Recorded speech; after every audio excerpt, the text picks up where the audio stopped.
মানে হিমন্ত বিশ্ব শৰ্মা চৰকাৰৰ দিনত এইখন চৰকাৰে অসমবাসী আজিৰ দিনত 1,76,000 কোটি টকাৰ এটা বৃহৎ ঋণত আমাক ডুবাই থৈ এই যে আঁচনিবোৰ দেখুৱাই আছে, জলসিঞ্চন জল জীৱন আঁচনি হওক বা আপোনাৰ আজি ফ্লাইঅভাৰৰ বীজৰ আঁচনি হওক, বিভিন্ন ধৰণৰ আঁচনিবিলাক দেখুৱাইছে। বা এই মহিলা পোহপাল দিয়া এখন আঁচনি ওলাইছে নহয়, তেওঁলোকৰ মহিলা পোহপাল দিয়া আঁচনি উদ্যমী এটা আছে।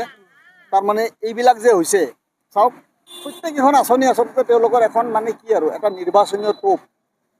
উদাহৰণস্বৰূপে কেনেকৈ প্ৰবঞ্চনা কৰিছে আমাক অসমীয়া জাতিটোক বা মহিলাখিনিকো কেনেকৈ প্ৰবঞ্চনা কৰিছে তাত দেখ এটা প্ৰমাণ দিওঁ যে 1250 টকা কৰি মাহত দিছে এজনী মহিলাক, 75,000 টকা। এতিয়া 75,000 টকাক যদি আমি এদিনৰ হিচাপটো কৰোঁ তেতিয়াহ'লে 41 টকা 90 পইচা হয়। অৰ্থাৎ এজনী মহিলাক দৈনিক 41 টকা 90 পইচা দি তেওঁলোকৰ হয়তো আৰু কাপোৰো কিনাইছে, বিভিন্ন ধৰণৰ কাপোৰ বজাৰৰ পৰা কিনাই এযোৰ কাপোৰতে মোটামুটি 1200, 1300, 2000 টকা ওলাই যায় এজনী মহিলাৰ। বিভিন্ন কাপোৰ পোচাক পিন্ধাই সময়ে সময়ে তেওঁলোকক এই যে পুতলা যে নাচবোৰ দেখুৱাই, এই পুতলা নাচাৰ নিচিনা নচুৱাই থাকে তেওঁলোকক।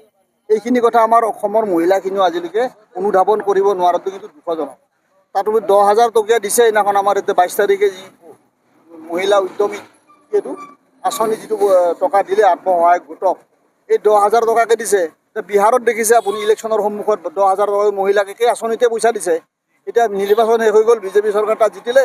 এতিয়া নীতিশ চৰকাৰে মহিলাবিলাকৰ পৰা 10,000 টকা উভতাই বিচাৰিছে আৰু নটিচ ঘৰে ঘৰে গৈছে। সেই একেই প্ৰক্ৰিয়াটো যে অসমতো নহ'ব তাৰ কি মানে আছে? একেই চৰকাৰ, বিজেপি চৰকাৰ। মানে আমাৰ 10,000 টকা যিসকল মহিলা সেইদিনাখন 22 তাৰিখে ইয়াত ল'লে, ইলেকশ্যনৰ পিছত নিৰ্বাচনৰ পিছত তেওঁলোকে সেই টকাবিলাক আকৌ ঘূৰাই দিব লাগিব যে প্ৰায় নিশ্চিত হৈছে। বিহাৰে এইটো প্ৰমাণ দিছে। আৰু জলসিঞ্চনৰ কথা চাওক, এতিয়াতো নলবিলাক আছে, এই জলসিঞ্চনৰ আঁচনিখন বনাওঁতে কিমান কোটি টকা খৰচ হৈছে। থাকিলে কি হ'ব? মানে আছে গৰু নাবাই হাল, থকাতকৈ নথকাই ভাল এনেকুৱা হৈছে। এই নামতহে আছে, কামত কিন্তু নাই, পানী নোলায়ে এই ধৰণৰ আঁচনি। ঠিক তেনেকৈ জাতিৰ পিতা মহাত্মা গান্ধী বাপুজীয়ে দেশ স্বাধীন কৰিছিলে, আমাক স্বাধীনতাৰ সোৱাদ দিছে।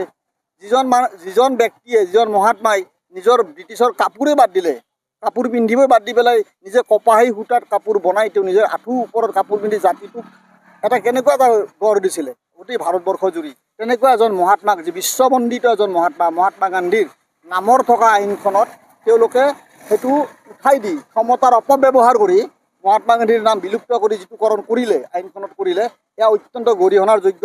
আৰু এয়া আচলতে ভাৰতবাসীৰ কাৰণে এটা চূড়ান্ত এটা অপমান। গতিকে এই চৰকাৰখন যে গণতন্ত্ৰৰ বিৰোধী চৰকাৰ, স্বাধীনতা নিবিচৰা এটা দলৰ চৰকাৰ, এইটো আজি কিন্তু তেওঁলোকৰ কামৰ মাজেদি এইটো প্ৰতিপন্ন হৈছে। গতিকে আগন্তুক দিনত আমাৰ চৰকাৰ যদি অসমত যদি 26 চনত যদি আমাৰ চৰকাৰ আহে, তেতিয়াহ'লে এনেকুৱা চিন্তাবোৰ আকৌ নতুনকৈ কৰিব। কেন্দ্ৰত যদি আমাৰ চৰকাৰ হয়, আকৌ পুৰণা স্থিতিলৈকে উভতি যাব। অসমৰ চৰকাৰে কি কৰিছে চাওক, আজি বিজেপি চৰকাৰে যে অনা অসমীয়াক বেছি গুৰুত্ব দিছে, কাৰ্বি আংলং প্ৰমাণ হৈছে। আকৌ যদি 26ত বিজেপি চৰকাৰ অসমলৈ আহে, তেতিয়াহ'লে আজি দি ক'ব পাৰি যে অসমীয়াই নিজৰ মাটিত নিজেই পৰ হৈ পৰিব। আজি কাৰ্বি আংলং ইয়াৰ উদাহৰণ।